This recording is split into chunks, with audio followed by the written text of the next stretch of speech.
Hey, what's going on, everybody? Welcome back to the only podcast produced by three two-time winners of IMSA's Spirit of the Race Award.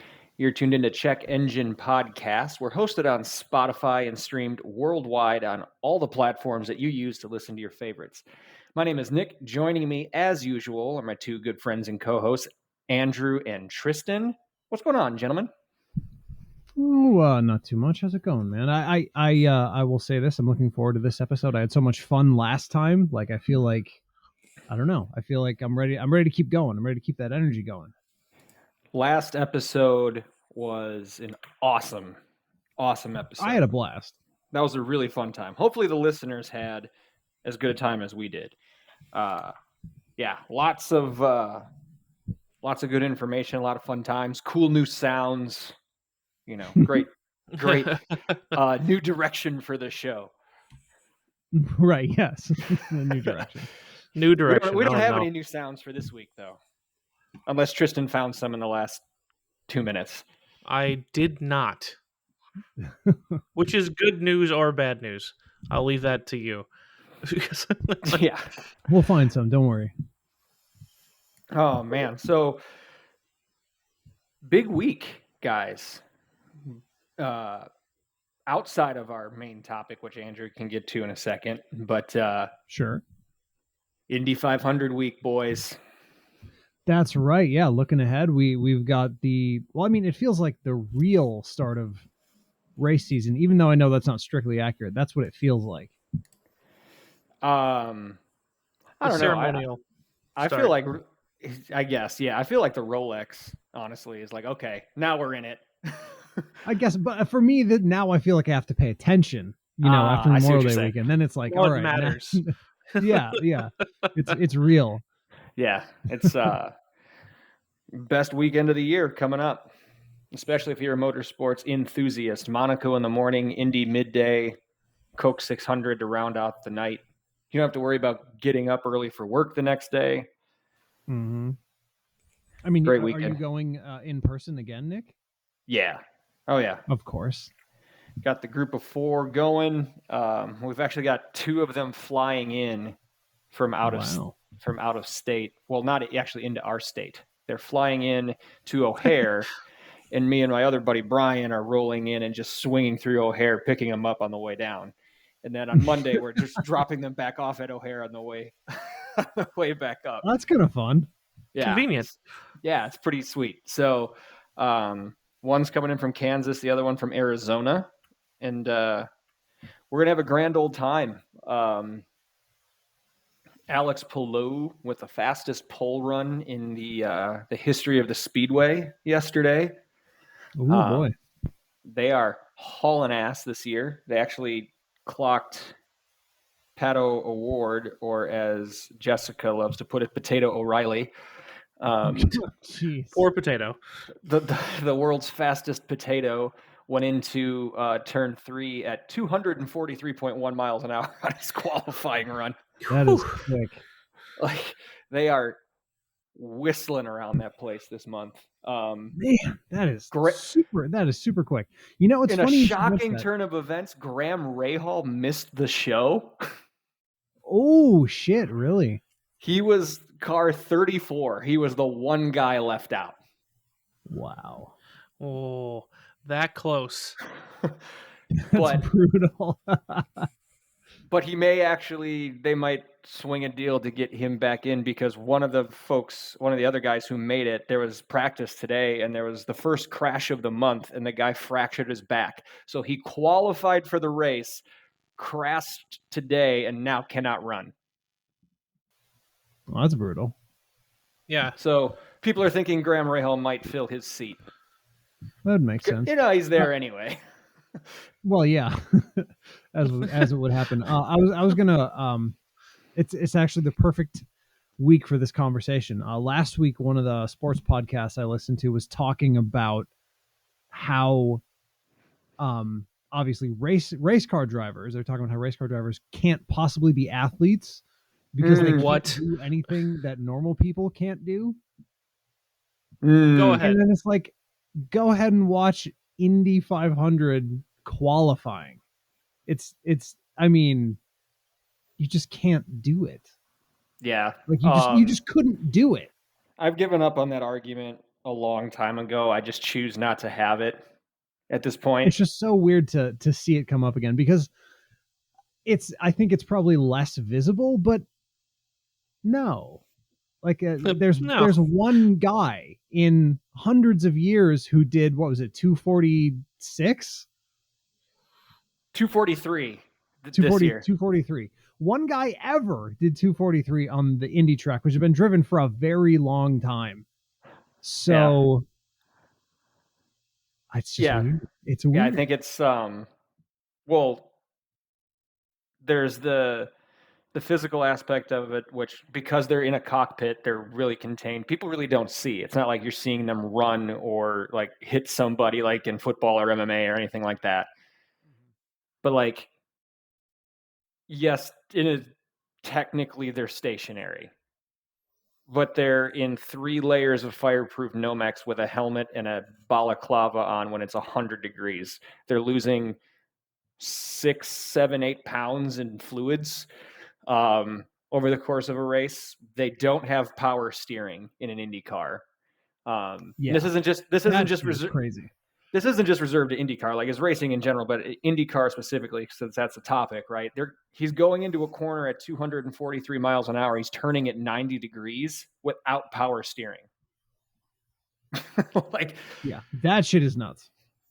And you think about G-forces, the science behind that. Like, go to your local gym and do some dumbbell curls 3 times your body weight. A few hundred times, see how you feel afterwards. And even something much more like just experiential. Like, we often go to the indoor go-kart track, and it's like we go with, I go with work. We've got people who are, fitness nuts at work. It's not like these are out of shape people, and they like do 3-4 races and they're like, oh, I'm done. And that's like 20 laps, 25 laps. And it's like, do that for hours in 100-degree heat at an exponentially faster clip where your brain has to keep up with more and the G-forces are higher. And tell me that that's just something that people can just do. It's not. Well, and then you mentioned your brain has to keep up with more, right? 240 miles an hour, we'll say, we'll round it off for the dopes who don't think they're athletes. That's over a football field in a second, right? So you need to be so precise. Like if you blink your eye and turn in that much later, you are now 10 or 15 yards off of your apex and you're in the fence. Yep. Like that's how precise you have to be. That's how mentally sharp you have to be. Oh, by the way, there's 32 other people around you trying to do the same thing. You say compensate for 5 or 6 of them at any one time and drive your own car.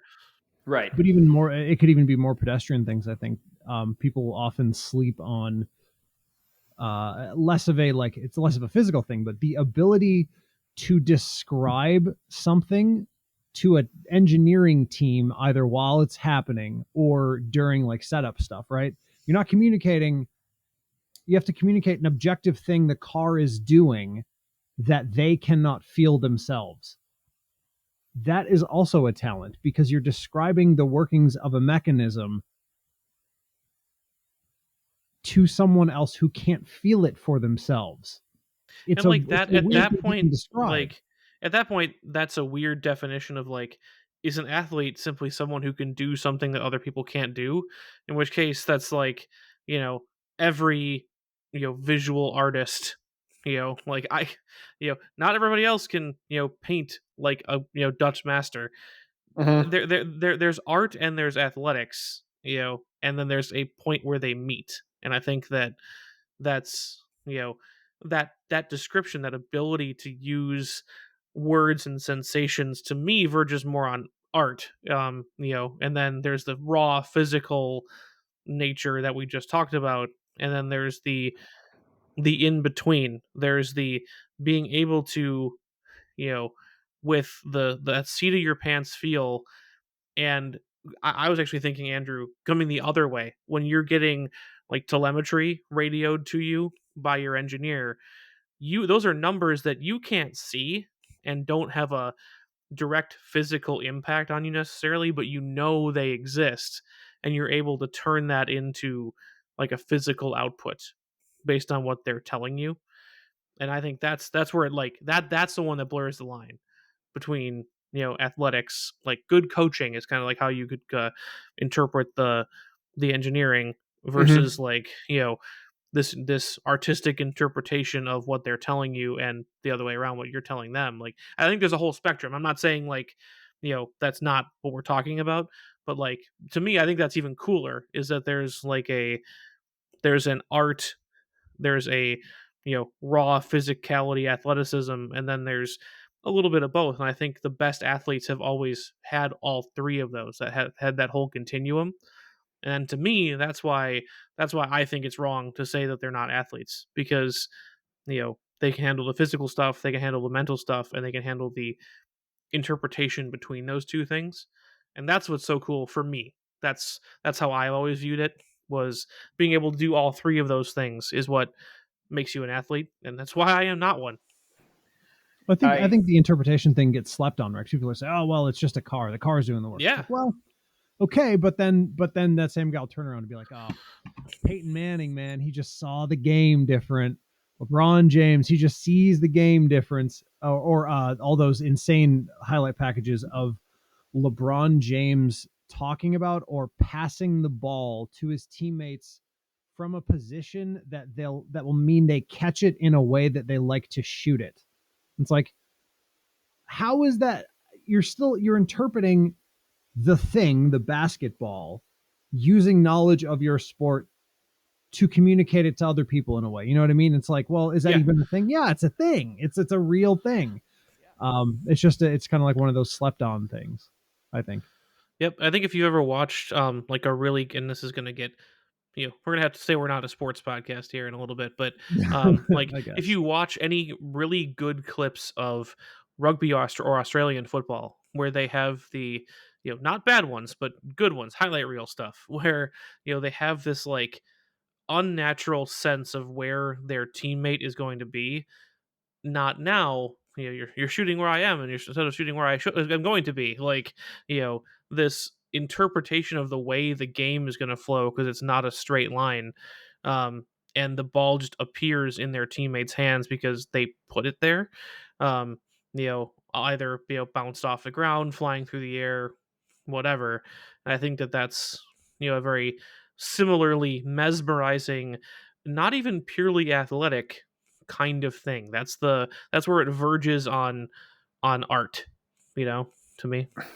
So I mean, even from a physical standpoint, though, like I invite anybody to hop in a go-kart and run it. Even not even the acceleration ones, or the indoor ones. Acceleration karting is a local place here, like Tristan mentioned. But like, you can arrive and drive with a go-kart like I race. Tristan, you've been there, you've seen it. Like, we do 10 laps or 14 laps, yep, and we are wrecked at the end. Now, granted, none of us are professional athletes, but it's a between 10 and 12 minute track session. But when you go balls out for that amount of time, you are spent. Like, we can barely pick our carts up to put them on the stand afterwards. Like, because our arms are just jello. Just insulting. They make you pick up your own carts. Yeah. Now pick that up. Yeah. So, it's just, again, I invite anybody to try it. Anyone who thinks it's not an athletic endeavor, go try it. That's the beauty. You can. There's easy accessibility, right? Prove it then. Uh-huh. Absolutely. But that's not what we're here to talk about. No. Circling all the way back around, Indy 500 this weekend, biggest race of the year. I'm stoked. Dixon rolls off 6th. Hey. He was on the verge of more. I mean, to him, it's just another day in the office, but more history. if he would have won pole, which obviously he didn't, his teammate did, he would have tied Rick Mears for the most poles ever, and he would have also been the only person in the history of the Speedway to win pole 3 years in a row. So he was going for that, but he ended up on row 2. Not his year, damn it. So obviously go Dixon. That's been my guy and kind of by default our podcast's guy since we started. So looking forward to cheering him on. If you see me, I'll be wearing a logo of our podcast, big and proud on my chest, so you won't miss me. Come say hello. Hey. And we'll report back on how it went the next time we record this little show for you. But what are we here to actually talk about? Well, we are here to run down the draft aftermath. We're going to talk about the cars we picked, why we picked, what we did, what we didn't. And then if you guys are in for it, we have some UDFA, undrafted free agent rules. If we want to trot some of those out, we can go over our brands. We'll give some names, hopefully some names for our brands, and just kind of talk about why we did, what we might change, if there's anything like that, reasoning like that, a little more in depth than we went into last time, and just kind of talk over our lineups top to bottom and see where we ended up. Awesome. So how you want to start this? Go through the lineup? Do you want to start like what car or SUV or truck was like first out?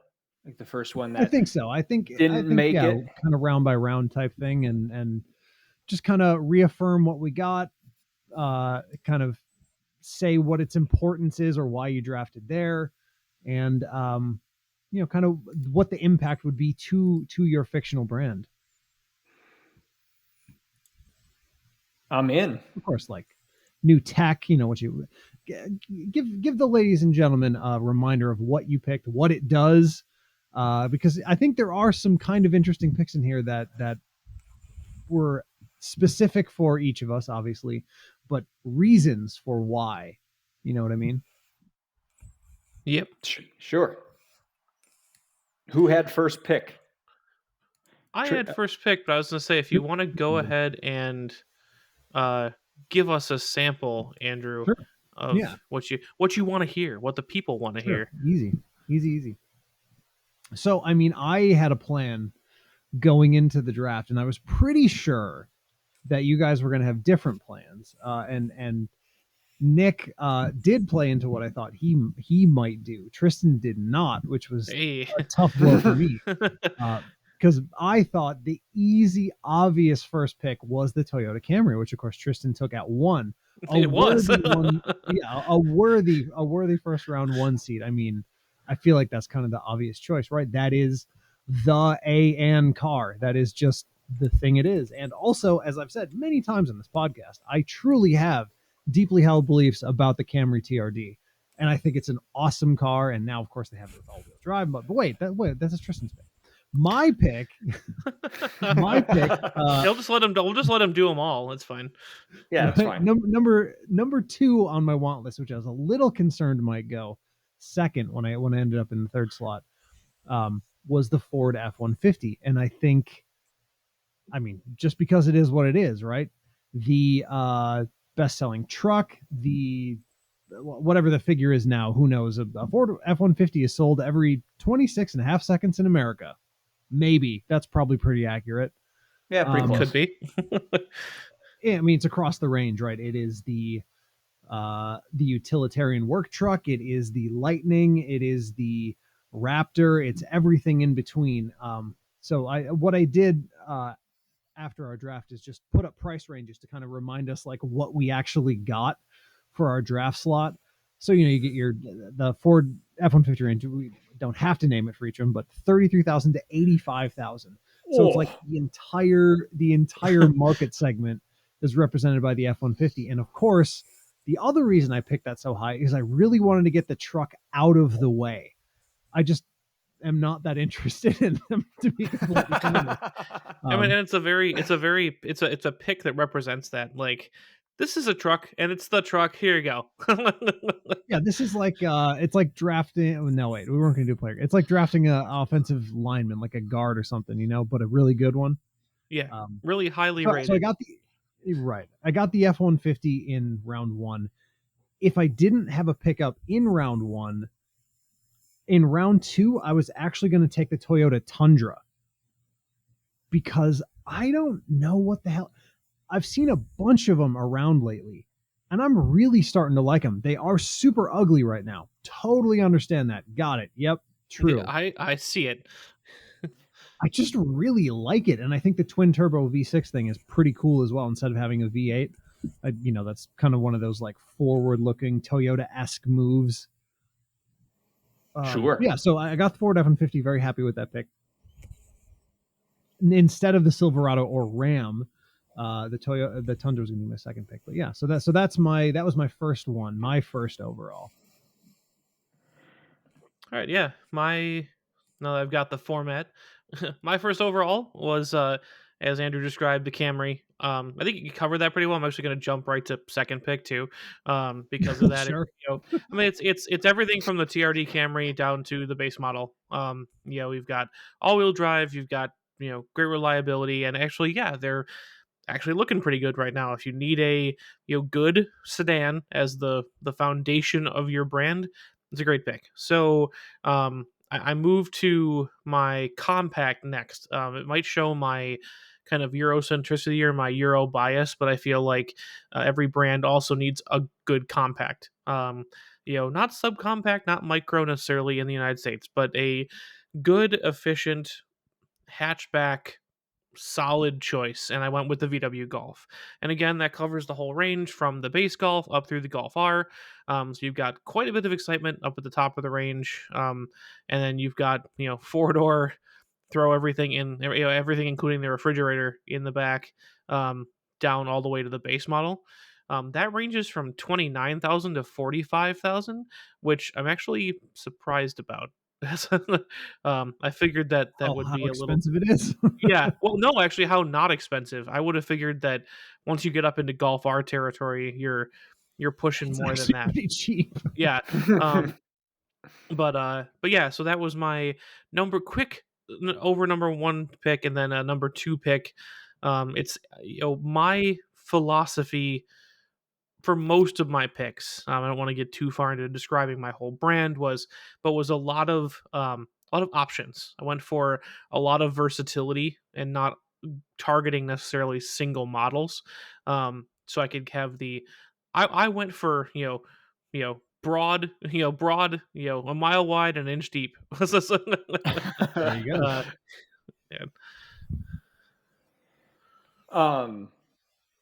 So on my side, as well, Andrew, you said I was kind of predictable, but I went. No, I thought you would go for something. I kind of expected you to go McLaren in round 1, honestly, but I thought sports car. You love that kind of thing. It's not a criticism. No, I'm not taking it as a criticism. But yes, in a way, I guess I was predictable, but I wanted to build my entire lineup, probably with the exception of the Mirai, which is what I took way later. But the rest of it, like I wanted to build a team, if you will, or a lineup for the enthusiast. Like the enthusiast is if you're listening to a car podcast, specifically like our car podcast, you gotta have it pretty bad, right? Like you've got Fair. You've got to be really invested in this whole car thing and car culture. So you're deep in it, yeah. Yeah, you're deep in it. And I wanted to. My whole thing was whether it be looks, whether it be performance, whether it be, like, to use the draft term, the intangibles, like how you feel in the seat when you drive. Like, I wanted to build it a lineup that an enthusiast would be excited to go to a lot and see. But the reason I went, like, not even caring that I got the full range of Audi A6 models, the reason I specifically picked the RS6 Avant is number one is because not only does it give you all of that, the performance and the looks and the feels and all that good stuff, but it's also utilitarian. You can get groceries in it. You can drop the kids off at school. It's a 30 cubic foot cargo space wagon that also happens to get you 600 horsepower. So it's something that can very easily be a daily as well. Kia K5, number 2 pick. You know, I had a feeling that, you know, one of you, if not both of you, were going to pick whatever that entry level sedan was. So like, was not surprised when Tristan picked that type of car. I thought maybe just due to his biases, he would have probably leaned towards like a VW model for it. But I knew I had to get it out of the way before all the good ones were taken. I figured Kia, the K5 would probably still be on the board by the time it got back around to me in the second round, and I was thankfully right. So, but still, same thing. Like, it's got a real aggressive styling. The GT line and the GT model specifically, like for what it is, are pretty sporty. Knowing from experience, my parents have had one for the last couple of years. My mom, after like 10 years, finally traded in her CTS for one of these, and it is awesome. Like, it is really, really, really nice to drive. So I figured if someone is an enthusiast like me, even though it is a like entry level sedan, they would still get that little bit of joy out of it. So that's where I went with the K5 in round 2. Fair enough. By the time we got around, oh yeah, right. So I was picking 3. So it was the F-150 back to back with my second pick, the Hyundai i30, which is a very obvious choice for me. But I really wanted the hatchback sedan, or in this case, liftback option for a hot hatch. Right? If you want that in your life, you want to be able to have the pick. And of course, we don't get to pick here in the US, but everyone else in the world gets to with the Hyundai i30. Love the N engine, love the things that line is doing, all the little fiddly things you get to do with the, you know, adjusting the suspension and exhaust noise and all that stuff. That's all fun. That's what you want.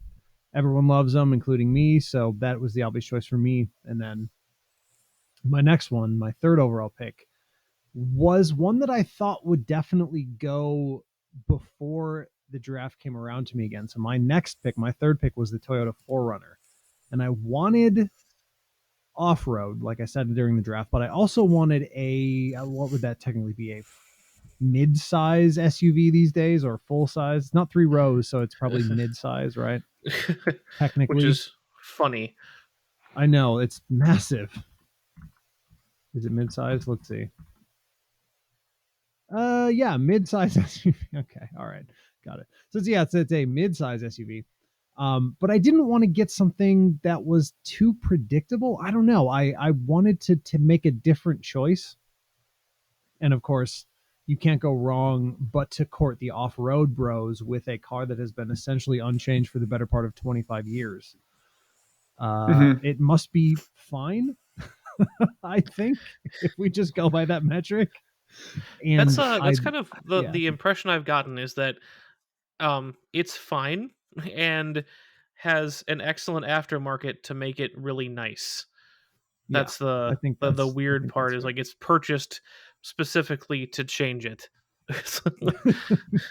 Because they won't update it. And you know what? As a future plan for my brand, maybe that's the first thing we'll do. Maybe we'll just update the 4Runner.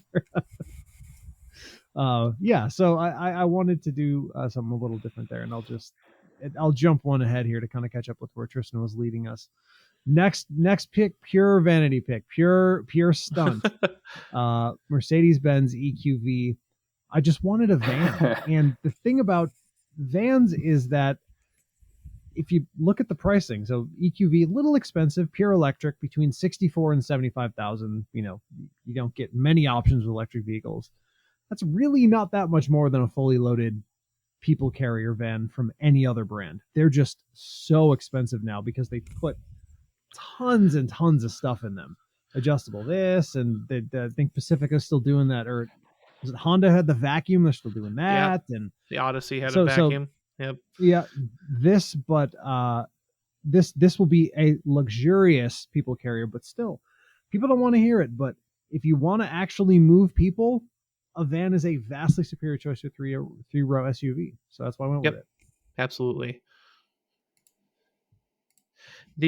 What I would like to do next is refer people mostly to our previous episode, to go That's fair. through our entire list. I'll definitely recap. So at spots 3 through 10, I had chosen the Ram 1500 37 to 70k, which again, that's astonishing. Jeep Wrangler, even worse, 32 to 92. That's a That shocked me. $60,000 spread. That's incredible. The Audi Q5, the How could you even call it Q5. the same thing? Wait a minute. You can't call that like. You can't say Yeah. roll up in your $32,000 Jeep and be like, "This is a Jeep Wrangler," and then some person right next to you and they're $92,000. Yeah. You'd be like, "Yeah, this is also The a Jeep Wrangler, Wrangler." also a No, Jeep it is Wrangler. not. Considering the Q5 is up to 66. You got the Crosstrek, so 26 to 32. 33. The Subaru Solterra, 46 to 53. The Kia Telluride, 37 to 54. The Audi A8, 87 to 118. And the 911, 107 to 273. Which that's also like, how is that the same thing? That's something that's nearly 3 times as much as the base model. Like, that's astonishing to me. There's a bunch of them. I mean, what do we get? You got like a dozen trims or something, a dozen different 911 models at least. But again, that summarizes kind of the heart of what I was going for. Is chose a lot of wide-ranging brands covering a lot of needs. And what I tried to do with most of these, I think there are arguably a couple where that's not true.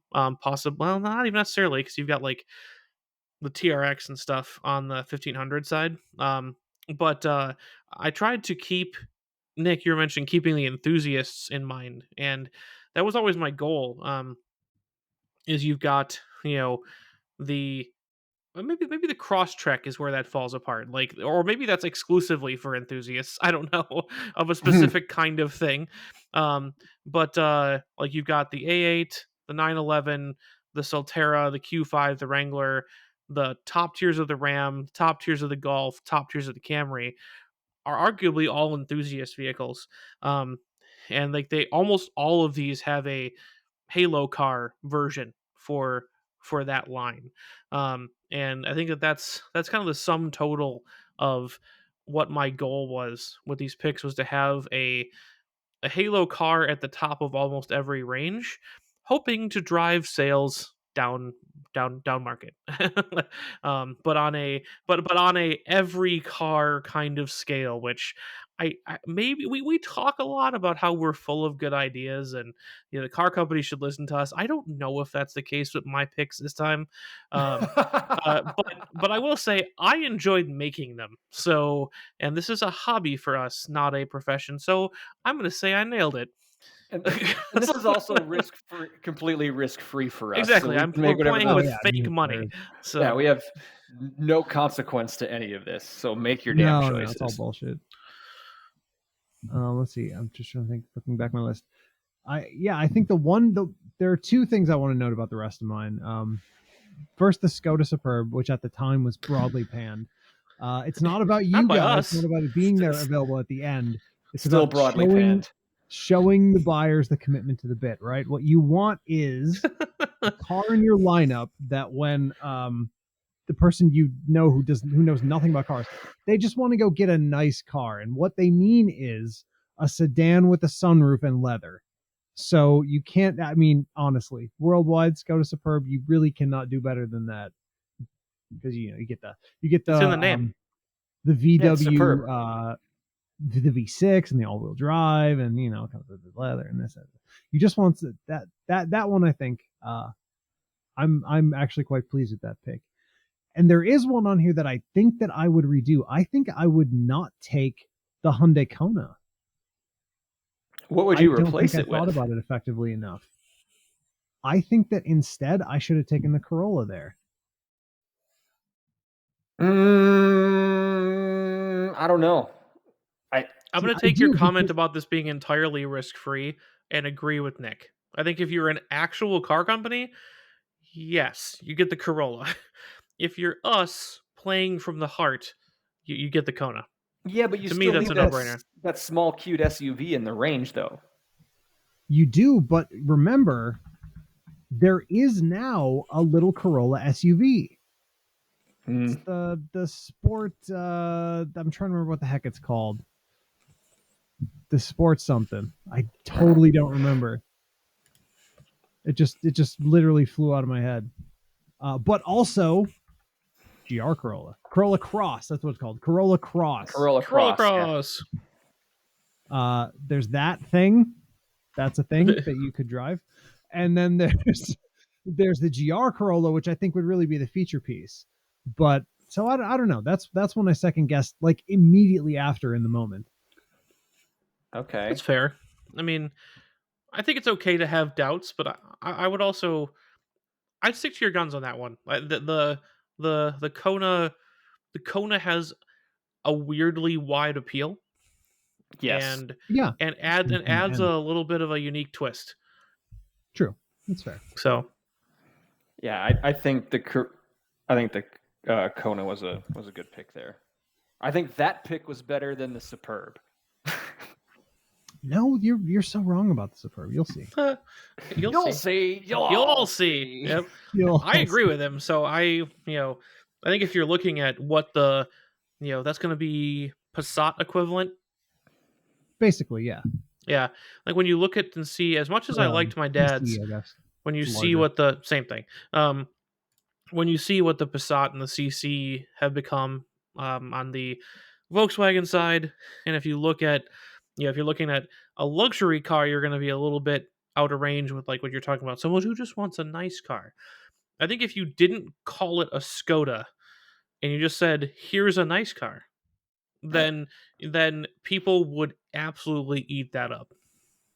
Right. No, I totally agree, and I think the rebrand here will help a little bit. But what were the other options, right? I mean, with Camry off the board, I didn't want to go Accord. That's so snoozy, and just I feel like people go nuts, they fall all over themselves to compliment the Accord for that for the the detuned Type R motor, and I'm just not interested in that. I'm just like, I couldn't think of anything else, honestly. My list.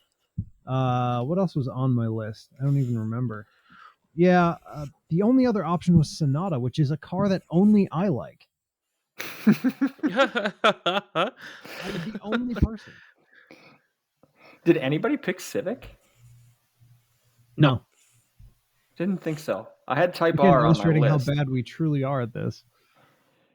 Well, I had Type R on my list. That was one of my first two that I didn't pick. So anyways, enough about my list. Oh yeah, and also the only other odd pick, the Cadillac CT5, purely about the Blackwing and getting that dentist dollar. Like that's exactly what it is. Absolutely. Milk those dentists for all they're worth. There are no huge cars that I am truly in love with, but yeah, that's enough about my draft. I think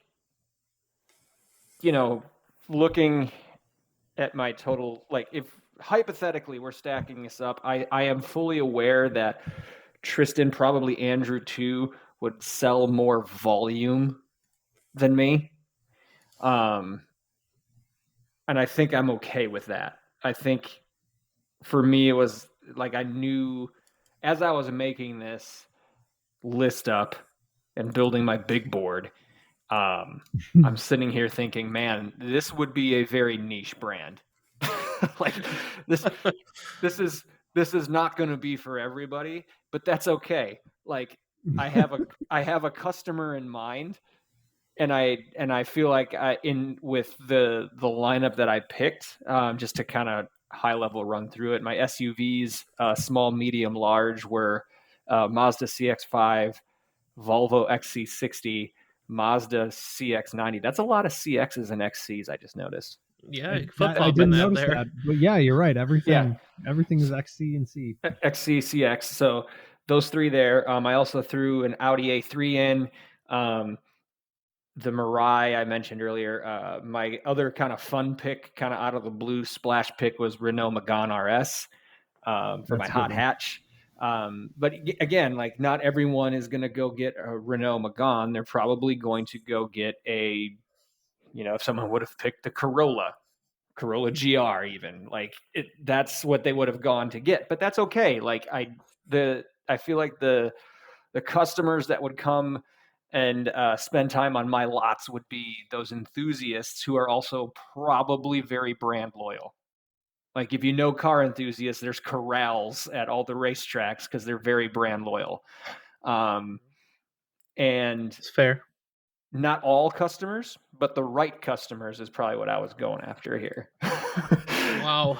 You're the right people buying our cars. That's right. Don't say more than that. Don't go further than that. No. Mic drop. Yeah, no, that actually is a good point. I guess I hadn't thought about that, but looking at it, it is different. They are all quite different, aren't they? These drafts. I do think that Tristan and mine might be more similar than yours, Nick. I can see that argument. Yes, and I knew that going in, and I was okay with it. You are the only person to draft a car over $1 million. Boom! Blow up that salary cap. That's right. I'll pay the luxury tax for the Senna. Are you kidding? It's why I was discussing this after the fact when my dad listened to it. And he was like, "It seems like Nick went after specific cars, and you and Andrew went after specific nameplates." Mm-hmm. And I was like, "Yeah, I think that's. I think you see a lot of that in our episodes where no one's wrong. There tend to be two interpretations, and it's either Nick and I interpreting it one way, or Andrew and I interpreting it one way. I don't know if I've ever been on the outside. I don't know if that's just my general agreeable demeanor, but maybe. I'm trying to think of I think one of those garage episodes you went pretty avant-garde on us. Went avant-garde. Maybe. It could when we were building opinions. That's true. Only ever two opinions on any matter ever. Wasn't That's it? Right. No, I think if memory serves me correct, it was that really cool concept where we built the garage by horsepower. You had up to a certain amount of horsepower, and that could be 2 cars, it could be 9. Tristan had like a fan boat and 3 motorcycles. I do remember that. Yeah, that's right. That was fun, though. That was good. That was super quality. All right, so after our drafts here, or after any sports draft, really, comes the free agent signing period where players left out on the market are free to sign with any team they would like. So in order to kind of simulate that in our draft, my thought what we could do is draft very specific trims of the cars that remain out there on the market. So what we did is draft the whole car this first time, but now you have to go down. So the Civic example is pretty good, I think, Nick. So it's not just Civic. It's not just Civic Type R. It's a Civic Type R trim. You get one, which allows a lot of options, I think, for or something like the WRX has like 4 trims. I think the Type R may only have 1 currently because it's so new, or 2 at most. I think there's like a little, you get a little more luxury in your one. So if we want to do UDFAs, I think it would be great to throw 2 of those on our board. Then we can kind of reveal our brand names or brand concepts and kind of see where we're at after that. Yeah. So 2 picks for the for undrafted free agents. I was thinking 2. Yeah, I was thinking 2. Just because that way we add a little more diversity, right? 1 doesn't really give you enough to support your lineup. Sure. It's only 1 trim. It's only 1 very, very specific car. So that was my thought. We can just go in draft order, I thought. All right. Sure. Tristan, you're up. All right. I'm going to open the bidding with the 2024 Kia Carnival. Ooh, a van. I like that. Yes. What do they call it? MPV? Yeah, it's an MPV. It's technically on an SUV platform, which is always a car these days anyway. It's just a van. True. Stop. It's Yep. got a slidey door. It's a van. Um, really cool features, and super well reviewed. It's like, you know, someone made the van like a castle. Like, it's got 3 rows of seats, but all the seats in the first and second rows have their own like bolsters. So it's not just a bench seat in the last 2 rows, or the first 2 rows are captain's chairs. You've got up seating for up to like 8 people in there. Um, or you can take the middle seat out and make it captain's chairs, in the second row. Night vision of the second and third rows, so you Of can course. take a look at your occupants when they're sleeping without flipping on the dome light, and waking up That's cool. children, for example. Um, but yeah, nice LED headlights. The Kia V6, that 3.5 liter, nice solid V6 for a minivan. Nothing special, but solid. But the exterior colors are really, in my opinion, pretty fantastic. Um, there are, well, I'd be looking at the higher trim, I believe. The There's the EX, SX, and SX Prestige. Yes. I've been trying to find the, yeah. I think I would settle for the SX because it's kind of middle of the van range. It's a little high. It's 42. Um, but when you look at, for example, like Andrew, it's electric, but like yours ranges all the way up to 75.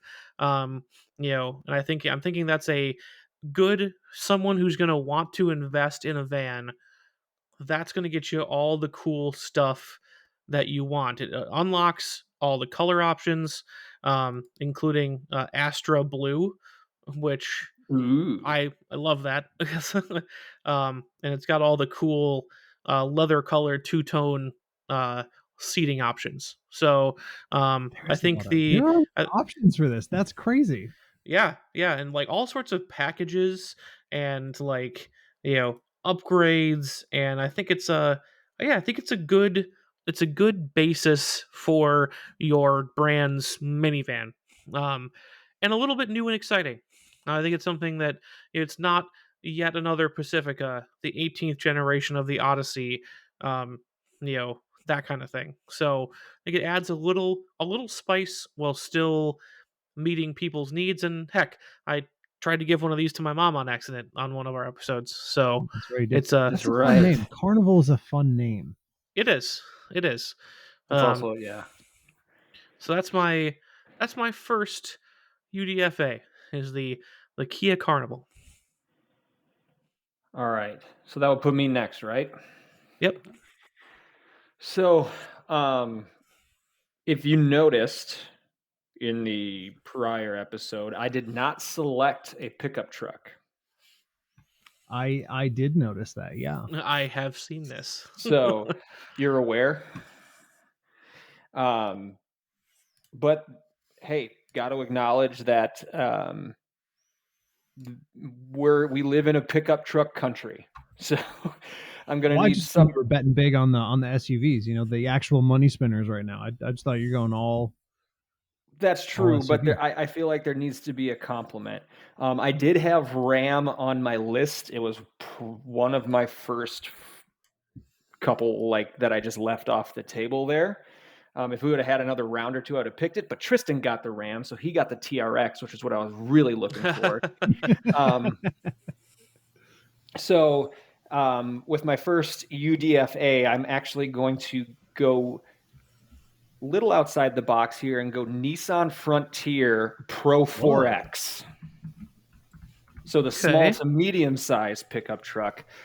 Kind of the top of their range, obviously 4x4, a whole bunch of available off-road packages and add-ons with this, from kick plates and the off-road running boards to the, what was it? Where was the safety and comfort? I'm pulling up the list of options right now. the off-road adventure kit that comes with it. It looks like it's got a spade, shovel. You basically have a campsite that comes with it. That's kind of cool. Yeah, you get your compass and your carabiner clips and your spade, shovel and your heating pads or your hand warmer pads, duct tape, all in a Nissan backpack, camping, hiking backpack.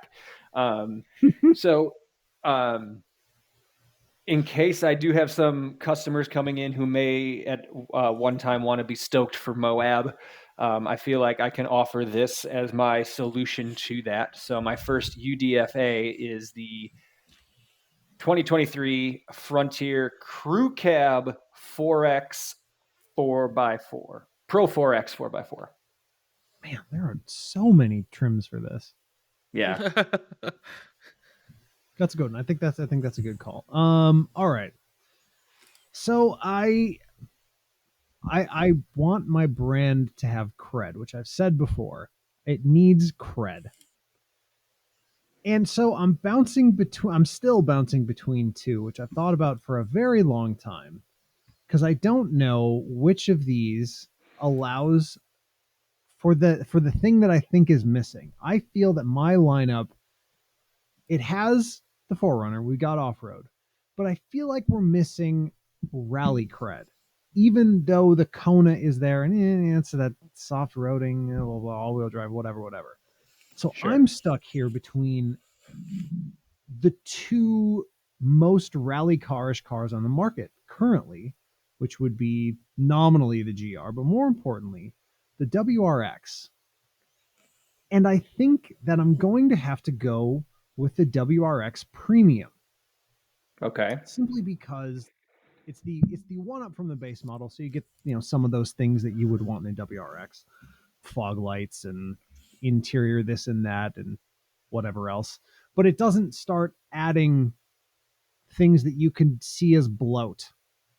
It's kind of in a sweet spot, I think, in terms of what you want from a WRX or a rally car and what you don't necessarily need. I'll tell people what they need. Thank you.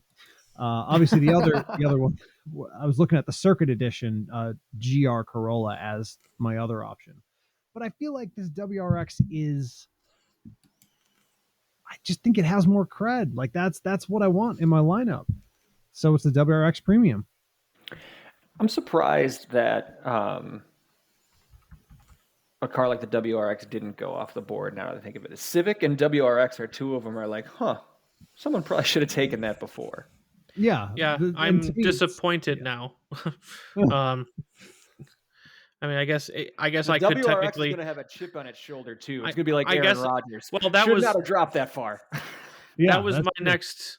That was my next choice. So I guess I could take a different trim if I wanted to.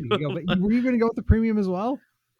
Yeah, actually I was. It's the sweet spot. It's right there. Yeah, it is. I mean, the limited is not bad. No one needs to buy the GT. Just get an STI. Right. Yes. But the limited is not terrible. You get some updates that you don't get. The moon roof. That's true, I guess. A few other things that. Are they worth it? Whatever. And on the website, it is featured in the cool new bright orange color. So I don't know if that's available on all of them, but yes, I was also looking at the Premium. I wanted to keep it under 35,000. Was why I was actually looking at a price number. So, but gotcha. I finally got one robbed from me. I've mostly avoided that this whole time. So now I feel kind of bad, but not really. Disappointed now. That's okay. I'll make it work. There's plenty of fish in the sea, as they say.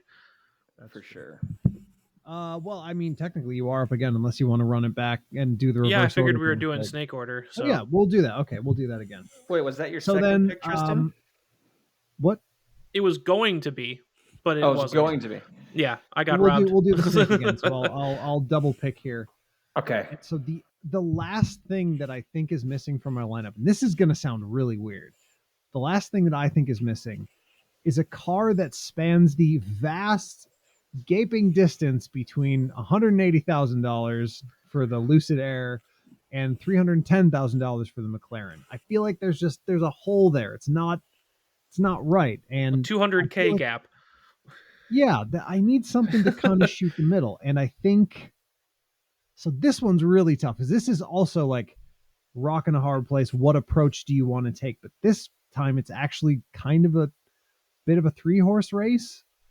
I think the obvious choices for something to kind of fill the middle between your regular people cars and your supercar would be obviously the Corvette, which I love. Mm-hmm. And I think like a base model Corvette would fit perfectly here. Or you go the Hustlers route and you go for the Camaro ZL1, or you spend it up a little bit.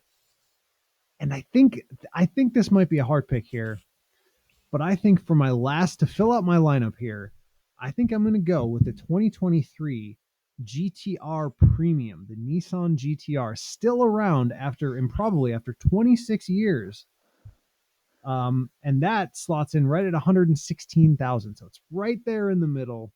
If you can't go for the McLaren, you can probably go for the GTR, which might be as fast off the line as the McLaren, even after all this time. Okay. Yeah, I can see that. I can see that for sure. So my last selection then, I'm kind of torn between three. There's three ways I could go here. Well, three options. I can either play it safe and get them something like an SUV that hasn't come off the board yet. You know, Andrew, you just said it. They're moneymakers. Just add another utility player, I think, to the lineup, or I could take a bigger swing and go with another fun car. There's a couple options for that. I think I'm gonna stick with the SUV route, and I'm going to go with the Acura RDX A-Spec. What? Yep. That's crazy. Okay. I never would have picked that in a million years.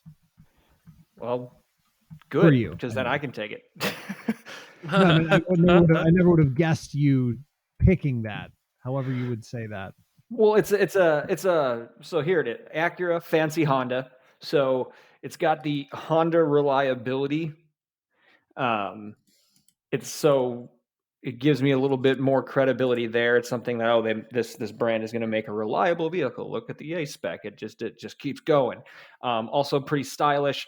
The A-Spec is their sporty version. All-wheel drive. It comes with like almost a semi-truck transmission, 10-speed automatic.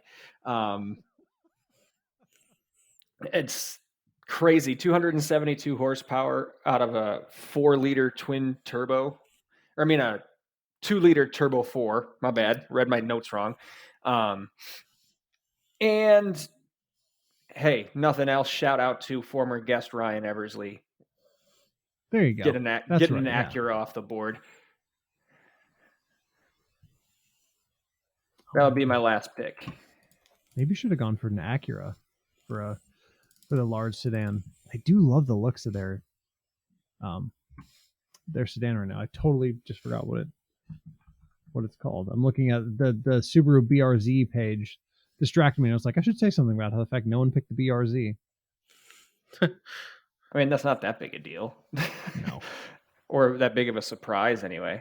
The Acura TLX, that thing looks so great.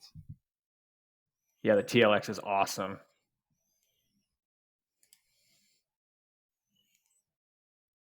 So does that mean anyways, Tristan's got his last pick? Yeah. Yes. So I'm going to punt to my my next selection, which was specifically designed for this situation. Actually, I had a backup. I have to compromise on price. but I still get everything I'm looking for. I will actually be choosing the 2023 A3 Premium. Okay. All right. Hey, Which is comes that in off? at 37.4. Wait, Is that off the board? I picked the A3. you did pick the A3. You did. When? Wait, no, who picked the A3? Oh, I did. yeah, My there it is. 6th round pick. Oh no. Well, crap. We'll need a ruling. We'll need to go Well, to the no, I mean commissioner. that's fairly clear. Yeah, That's no true. ruling required. It's mine. That was drafted. It's So let's see. Let's see what else on this list would suit. Let's see. I mean, we can help you out. What you're looking for? Probably something all-wheel drive, a little bit off-roady, Yep. a little bit rally Yeah, a car little action-y. bit. Yeah, a little bit. Yeah, a little bit. I'm looking to see if this fits my need here. I know we make fun of it a lot, but let's see if this. Make fun of it a lot. I mean, Oh, GR Yaris, GR Corolla. Those are yeah, I'm some looking actual for like something a little bit, um, a little bit different, a little bit classier. a little bit, more sophisticated, than that. I think. Yeah, I'm gonna go with Mini Clubman Cooper S. All four. Ooh, that's a good Whoa. pick. That's So, a uh, classy pick. I know we kind of make fun of the maintenance and it's all just a BMW, but I think that with the A3 and the WRX off the board, with again, is it direct or current? No, but there is a strong rally heritage with Mini. But it's a little bit more practical with the Clubman, more doors, a little more space, but yeah, all-wheel drive and about 35,000, Yeah, give or that's take. what you want. It Okay. doesn't even have to be like a current rally car, right? I think you just want that That feeling. the thrust of that feel. Yeah, Yeah, exactly, yep. exactly. Which The I think tread. you have, even with the Clubman. It's a little big, a little bigger, a little heavier, but I think it still does the job. I think so too. Sorry, I got distracted. I was looking for other rally cars and just realizing that it's kind of a empty cupboard there in rally sports. Yeah, it's kind of weirdly barren. It's kind of sad. Come back, Mitsubishi. Anyways, all right. Come back. So we have our UDFAs, we have our draft, we have, I think, everything that we need to potentially announce the potential name of our brands. If we were to name them, did anyone come up with a name? I could only think of one, and it got stuck in my head. And now it's the only thing that I could think. If I was going to have a car company, I would not be able to escape attempting to name it this, even though it would never be allowed. Okay. Okay. If I was going to start a car company, it would have to be called Cutlass. Okay. Which is obviously trademark of Buick and GM, but also Cutlass Superb. I mean, I just think it's such a good car name, even though the actual Cutlass was barely, if ever, at any point in history, a good, fun, or interesting car. It just goes with car to me. I don't even know why. I couldn't think of any other name. I didn't even attempt to think of any other name. That might be the idea that started this whole thing. Cutlass as the name of that a might be car. why. Yeah, it could be. I haven't really thought about Cutlass. it that hard, but I don't know. It couldn't be anything else to me. Okay. Cutlass. Yeah, I'm saying you're gonna have a tough time getting that Oh, approved. yeah, it would never be allowed. Approved through legal, but Right. Cutlass. Okay. Plus, I feel like you could create cool, I don't know, marketing type strategy things. It's an edgy. Wait, that's a pun. It's an edgy name. It sounds cool. You could have probably some real interesting stylized logos for it. Do you know what it means? I just think it's so good. It's a cutlass. It's a sword. Yeah. Short sword with a slightly curved blade, formerly used by sailors. I think it's It may also have something to do with the handle, like the pommel, Tristan. I don't remember, but yeah, it's definitely the slightly curved, not like a scimitar, but it's just like a little bit curved and maybe fatter. You know what I mean? Kind of like it's fatter. That's what I have in my head. Yeah, I think it's you've got it's a heavy blade for sure. I don't know if it's maybe up to the individual person whether it changes shape, but I think it's pretty fixed. You've got scimitars tend to change their That's the one. thickness, but yeah. I picked solid cupped or basket shaped guard. Yeah, definitely the cupped guard is what I have in my head. And shout out to the word privateers. That's a good word. There you go. Well, I mean, that's kind of the thing, right? Looking back through the history of the Oldsmobile Cutlass, it's just kind of miserable, and that's such a shame for an amazing name. Especially, it goes together, and I've said this before in this podcast. It just goes so well with the word Supreme. Cutlass and Supreme, they're perfect together. Why? I don't know. It just sounds awesome. And we can't have Supreme. That's just it. So we'll have Cutlass Superb, and I feel like that's a good consolation prize. That sounds like one of those video games where they couldn't get the licensing to the actual name. So it's instead of the Cutlass Supreme, it's the Cutlass Superb. I mean, it kind of does. It kind of does. I'm sure there's people out there silently raging to themselves about how I would dare denigrate the one good year of the Oldsmobile Cutlass Supreme back in 19 dickety whatever. I'm more right though. Like that car's kind of shit. You are more right.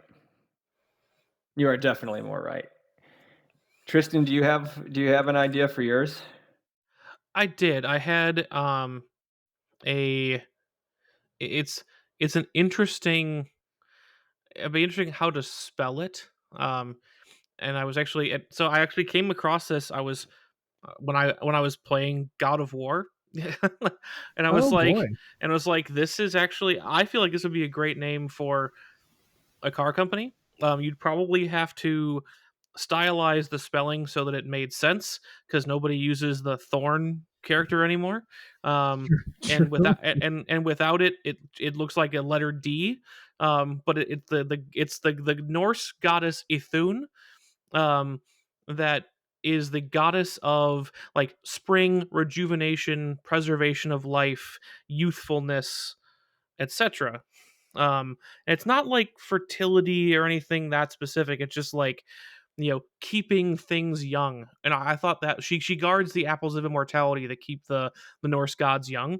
And to me, I was like, that's kind of cool. Like, it would be it's a the car company that keeps you young because it's exciting. We're not Buick, we're not Cadillac. You're saying the emblem for your car company would be an apple? Potentially. I think there might be some issues with that. Ridiculously, I think a certain computer company might want to take issue. No, you can have an apple, just can't have a bite out of it. Right, that's right. Or a leaf on the top. Someone got in trouble for that too. Exactly. But yeah, I think that you could actually potentially use the Thorn character as the logo. I'm trying to see if I can copy that into our chat here. If that'll actually I don't come know through. If that's I don't know if that's Unicode. But you could use a variation on that as a logo. But yeah, so that was my only real thought, and kind of like yours, it got stuck in my mind. I don't know if I'd be able to get away with it. I don't know if it would work. But it's certainly as good as Stellantis. Oh well, I mean, the less said about that, the better. It's so funny you should say that. I don't even know why. Earlier or late last week, it was probably like Thursday, Friday, something like that. I was walking into work. Did I maybe see a car from the company? I was just thinking. I was walking to work thinking, what a stupid name that was, and people just like let them get away with it, like it wasn't really dumb. You're just gonna let them do that?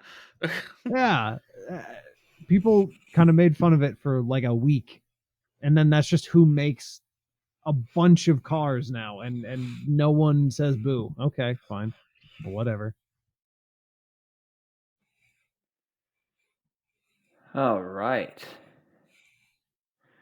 Sorry, I'm looking around. Nick, did you have a name? So I have, I was thinking of two potential options. And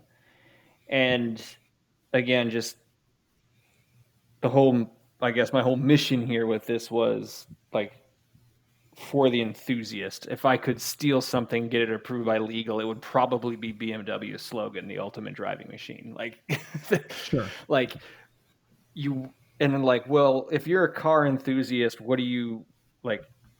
I was trying to walk down this path of like, well, what do you feel when you drive, right? It's passion, it's joy. I don't want to just call it passion or joy. Like, what are words for that, or what are, like I think some companies up there like find a like a translation for that word into another language or something like that. So I'm like, okay. Well, if I may make a suggestion for your slogan, the ultimate feeling machine. Oh, we gotta be careful with that. No? Oh, is there a problem with that? Well, okay. So I thought, what could be like so I've got two options. One is a translation for passion, which sounds pretty cool. The other one is a translation for joy, which is which is a Croatian, like the Croatian word for joy. But well, Croatian because that's my heritage. But I will admit, I know, but that's like you went deep, man. But Croatian is not necessarily the prettiest language, I will admit. So it's not. It probably won't look that good on the page. So the Croatian word for joy is radost. Radost.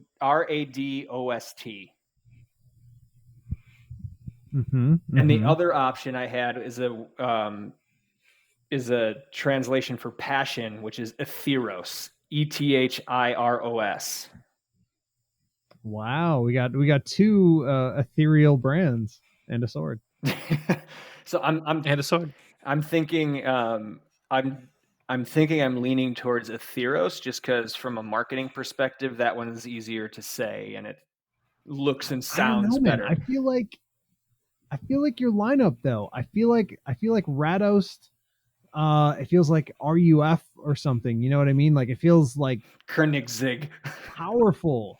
Yeah. I think if you're going for like a wafty luxury brand, Etheros.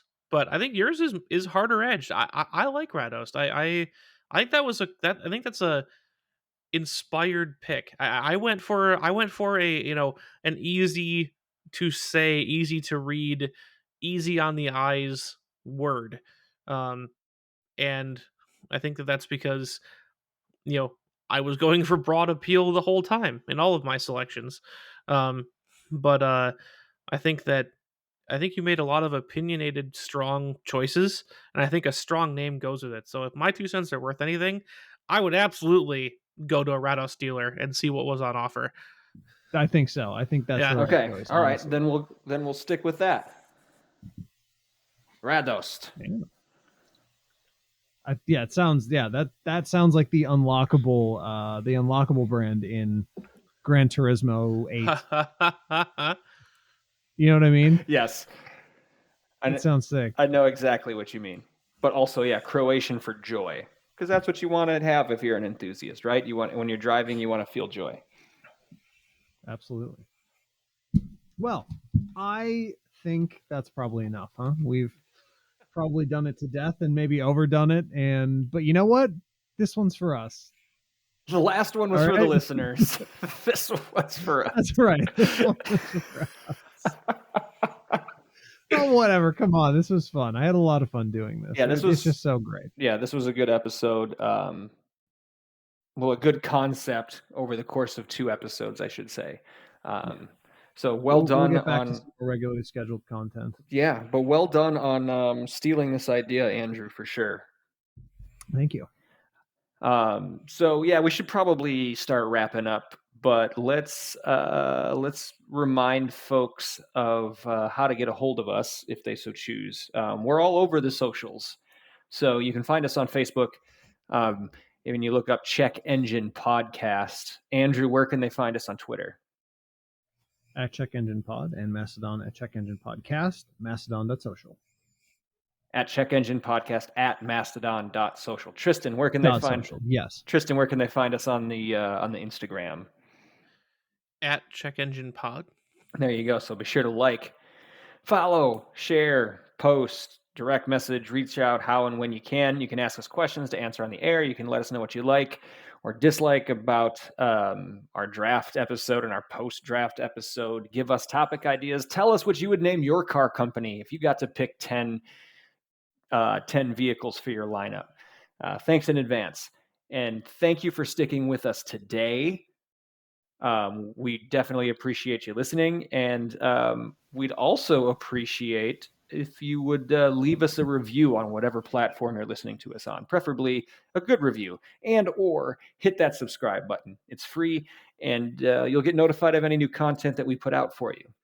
If you're really into what we're doing and you would like to support us monetarily, you have two options for that. You can go to patreon.com/checkenginepodcast or hit the support button on our homepage at Spotify for podcasters, what used to be anchor.fm. Every cent pledged is put toward making this podcast a better experience for you, the listener, and none of it goes back into our greedy, sticky little pockets. Again, thank you many times over in advance for that if you choose to do so. Do we have any special shout outs before we get out of here? I will just again thank the listeners for indulging us to just kind of let us do what we want, not only on this episode but on every episode. And I would also like to thank Spotify specifically because Tristan, they recently added one of our all-time favorite albums onto Spotify directly, which would be, of course, Hotel Coral Essex by the Futuristic Sex Robots. Excellent. And I think, so if you haven't listened to this album, first of all, go listen to it. Be warned, it is ridiculously offensive. You will not be offended listening to this album, which is great. I love it, and I'm offended. Oh yeah, it's ridiculously obscene. So it's a super time capsule from 2006. The invention of nerdcore rap, which didn't exist before this album, did exist after this album, and they just made the one album and never did anything again. But for true fans, they know that the hidden track is actually omitted from this album. I'm assuming because they couldn't get it cleared to put it on Spotify. But I'm glad it's there. Hotel Coral Essex. Thank you for to the Futuristic Sex Robots, whoever and whatever they may be at this point. Tristan? Yeah, I have a special shout out / congratulations. I was this weekend a party and attendant to one of my good friends, Joe, and his now wife, Christine. I went to Japan with the two of them. I worked for years alongside them. Currently work alongside Joe. And it was an honor and a privilege to attend their wedding. I think it's going to be awesome for the two of them. They are currently very likely still winging their way to Japan as we speak. Oof. Wow. Only 4 hours ago, there was a post from the airport. So 5 hours now. So that's they're certainly still in the air unless they're at a layover somewhere.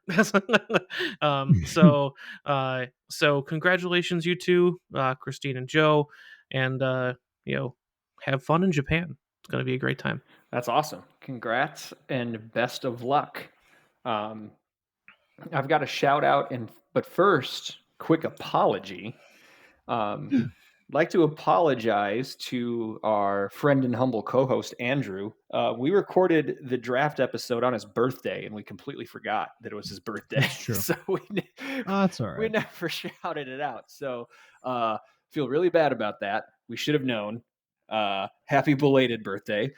Well, thank you. I appreciate that. Hope it was a good one with your wife and your little girl. It was, of course. And then speaking of birthdays, that's where the next shout out comes in. My wife's birthday is this week.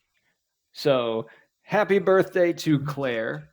I apologize that I will not be here for it because one of the challenges with a late May birthday is that once every 6 or 7 years it falls on Indianapolis race weekend. So. Oh no! Yes, you did it. That is the second shout out on mine, simply because we record every 2 weeks. That my wife's birthday is also this upcoming weekend. Oh, that's right. That's right. Everyone is born in May. What the heck? Yeah, overlapping birthdays. Love a May birthday. Yeah, it is hers as well. Usually I would do it, shortly after or shortly before, but with our new every 2-week cadence, we'll throw that on this one instead of being way late. Yeah, it's best to be a little early. That's instead. Fair. Best to be proactive. Smart choice, right there. We don't want another Andrew situation on our hands. But yeah, happy birthday, Claire. I love you very much, and I'm terribly sorry that I will be driving down to the greatest race in the world on your actual birthday, but we will. You can't call it the greatest. Okay, you can't call it the greatest race in the world. She knows. Oh, that darn Indy sneaks up on you. Happy birthday, Claire. Thank you for putting up with me. And as always, thank you listeners for putting up with us and for your continued support. We love hearing from you. We love recording this for you, and we cannot wait to do it again. Until we do, take care.